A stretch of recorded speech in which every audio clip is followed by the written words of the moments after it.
Les terroristes en question sont des islamistes Shebab et c'est contre une de leurs bases en Somalie qu'un raid des forces spéciales britanniques et turques a été mené la nuit dernière. Les Shebab ont affirmé par la suite que ce raid avait échoué.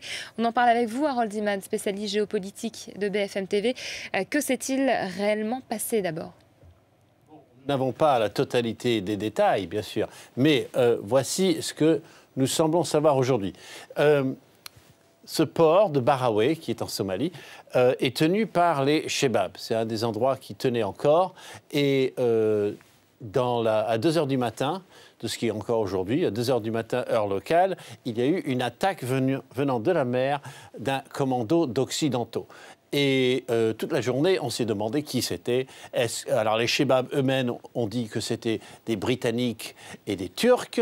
Et puis d'autres sources à Mogadiscio, mais anonymes, ont dit que c'était des Américains. D'autres ont parlé d'Israéliens, mais ça, non. Finalement, et pas de Français, ça c'était officiel. Donc finalement, il y a quelques minutes, le New York Times a reçu un message des forces armées, mais un peu encore officieux, c'est pas encore un message officiel, comme quoi c'était un commando des Navy Seals. Les Seals, c'est ces commandos de la marine très aguerris qui, c'est du même genre que ceux qui ont tué Ben Laden et qui ont débarqué de la mer et avec un hélicoptère, ont engagé les Shebab et ont pris l'homme qu'ils étaient venus chercher, qui était un des commanditaires de l'attaque sur Nairobi. Parce que les deux choses sont liées. On va regarder brièvement qui sont ces Shebab dont je ne cesse de parler. Bon, alors, il y a une guerre civile, voilà leur sigle, hein, un Kalachnikov sur un Coran, ça c'est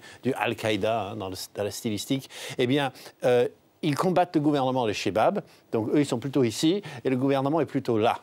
Et face à eux aussi, c'est là que le Kenya rentre dans l'affaire, nous avons une force africaine qui s'appelle l'AMISOM, qui est très très grosse, hein, 17 000 soldats, avec un immense contingent de Kenyans et d'Ougandais, et Djibouti, Sierra Leone très représentés, alors que ce sont des petits pays, Djibouti qui est là, c'est francophone cette zone-là. Eh bien voilà contre qui se bat Al-Shebab. Harold, vous l'avez évoqué il y a quelques instants, il y a un lien entre ce raid et les dernières attaques islamistes dans la région, à Nairobi. Alors, le lien est absolument direct, puisque Al-Shebab a fait des attaques au Kenya depuis le début de l'arrivée des Kenyans, des soldats kenyans en Somalie. Donc, si vous voulez, tout ça, c'est un va-et-vient terrible. Et puis, en plus, les Shebab ont réussi à recruter chez les musulmans de Mombasa. Ça, c'est une côte plutôt musulmane et tout ça, c'est plutôt chrétien. Donc, ils ont réussi à avoir des alliés locaux. C'est toujours la tactique d'Al-Qaïda. Et donc, pour attaquer Westgate Mall, ils ont utilisé tout ce qu'ils avaient, des Somalis, des non-Somalis, des Kenyans. Voilà. Et tout ça sur fond de la terreur qui leur sert un peu de couverture pour leur trafic de drogue et aussi leur emprise territoriale qui est très, très grande. Harold Iman, spécialiste géopolitique de BFM TV, merci pour vos explications.